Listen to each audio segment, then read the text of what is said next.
I just want to do a little update on my snake rack that I built from Lowe's.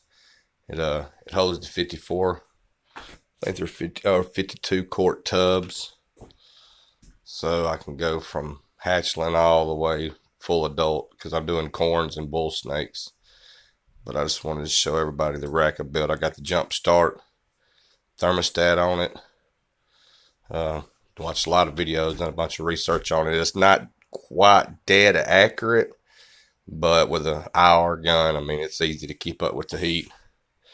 And you see I got the Flex Spot heat tape on it. And I'm going to take and do a couple more shelves at the bottom. I just didn't, it was really experiment. I went and bought some wood at like 10 o'clock at night, right before Lowe's closed. The guy was so mad he had to cut it up for me. But I'm going to add a couple more racks on it, so I'll do a couple more. And then I just got a tank sitting up there. That's for mice we breed to feed the snakes.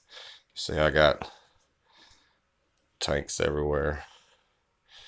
And, hey, maybe I'll do a video and introduce everybody to my snakes. But I just wanted to show the 52 quart snake rack that I built from Lowe's. Tubs and everything, not including the thermostat. I'm probably $80 in. The other $30 for the thermostat. So not too bad. And I had some spare wood that, But thanks, everybody.